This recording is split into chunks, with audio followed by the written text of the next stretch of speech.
ముందుగా ఏటీవీ న్యూస్కు స్వాగతం.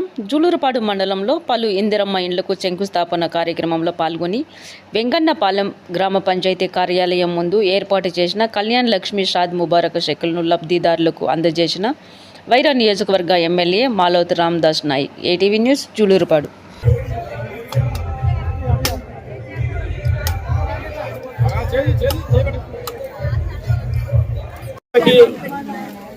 కళ్యాణ లక్ష్మి చెక్కు తీసుకోవడానికి వచ్చిన అమ్మలకి, అక్కలకి, రేషన్ కార్డు తీసుకోవడానికి వచ్చిన అక్కలకి,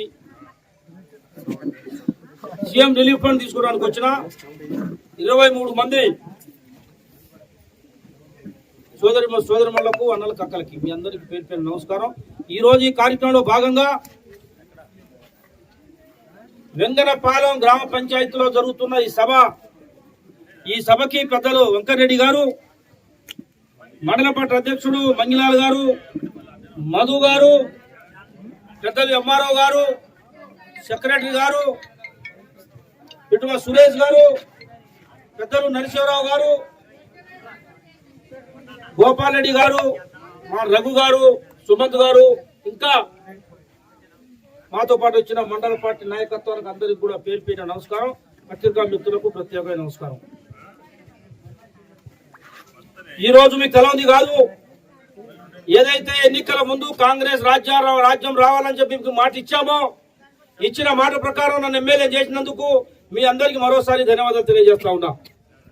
దాంట్లో భాగంగా ఆ రోజు ఉచిత బస్సు అని చెప్పాం. ఉచిత బస్సు ఎక్కించే కార్యక్రమం, ఉచిత బస్సులు పెట్టాం. ఉచిత కరెంటు, 10 సంవత్సరాల నుంచి రేషన్ కార్డులు ఎక్కడ ఈ రాష్ట్రంలో కానీ వెంగనపాలెంలో కానీ ఇవ్వలే. ఈ మండలానికి 1163 రేషన్ కార్డులని మనం అందించామని చెప్పి మీ అందరికీ మనం చేస్తా ఉన్నాం. దరఖాస్తు చేసుకున్న వాళ్ళందరికీ, రేషన్ కార్డు లేని వాళ్ళందరికీ కూడా, ఇంకా మిగిలిన వాళ్ళు ఎవరైనా ఉంటే కూడా వాళ్ళకి రేషన్ కార్డు ఇచ్చే కార్యక్రమం తీసుకుంటాం. రుణమాఫీ మాట ఇచ్చాం, రుణమాఫీ చేశాం. కొంతమంది రాకపోవచ్చు, 2 లక్షలు పైబడే వాళ్ళకి కూడా ప్రభుత్వం వాళ్ళకి చేస్తా ఉన్నది.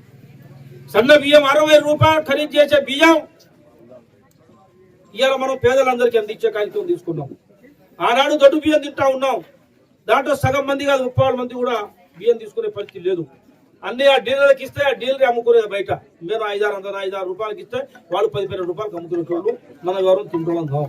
ఇవాళ ఇచ్చిన సన్న బియ్యం అందరం తింటున్నాం. మీరు, మేము, ఈ మండలంలో ఉన్న ఎంఆర్ఓ గారు, ఎండిఓ గారు, సిఐ గారు, ఎస్ఐ గారు అందరూ కూడా ఇదే బియ్యం తింటున్న పరిస్థితి ఉన్నది. కాబట్టి ఈ రోజు ఇందిరమ్మ ఇండ్ల పరిస్థితి, 10 సంవత్సరాల నుంచి ఈ ప్రాంతంలో ఇల్లు ఇవ్వలే. ఇప్పుడే చెప్తుంది ఇందిరమ్మ సభ్యురాలు ఎవరావా, ఉషమ్మ, 20 ఎన్ని ఇల్లు ఇచ్చాము. ఇక్కడ 23 ఇల్లు, ఒక్కొక్క ఇల్లు 5 లక్షల రూపాయలు ఖరీదు చేసే ఇల్లు, 32 ఇల్లు ఈ ప్రాంతానికి ఇచ్చాం. ఆ 5 లక్షలతో మంచి ఇల్లు అయిపోద్ది. భవిష్యత్తులో మీరు పైన కూడా స్లాబ్ వేసుకునే పరిస్థితి వస్తుంది. కాబట్టి చాలా చక్కగా ఇల్లు కట్టుకోవాల్సిన అవసరం ఉంది. అందరూ కూడా ఏదైతే ఇచ్చామో రానోళ్ళు కూడా ఎక్కడ బాధపడద్దు. వాళ్ళందరికీ కూడా మొత్తం 3-4 సార్లు ఇస్తాం. మనం గతంలో సంవత్సరానికి 5 ఇండ్లు వచ్చినా 10 సంవత్సరాలు పోయిన ప్రభుత్వం 15-50 ఇండ్లు ఇచ్చాయి. ఇప్పుడు వెంగనపాలెం మంచిగా పెట్టబెట్టలాడిపోయింది. ఇవన్నీ ఆలోచన చేసి మనం ఒకేసారి 32 ఇచ్చాం, 32 ఇండ్లు ఇచ్చాం. మీకు ఇప్పుడు 5 చక్కగా ఈ 2 నెలలు కట్టేసుకోండి. ఇంకా ఇండ్లు రానోళ్ళు కూడా ఎక్కడా కూడా ఇబ్బంది పడొద్దు. మీ అందరికి ఇండ్లు ఇచ్చే బాధ్యత మండల పార్టీ తీసుకుంటుంది. వెంకరెడ్డి గారు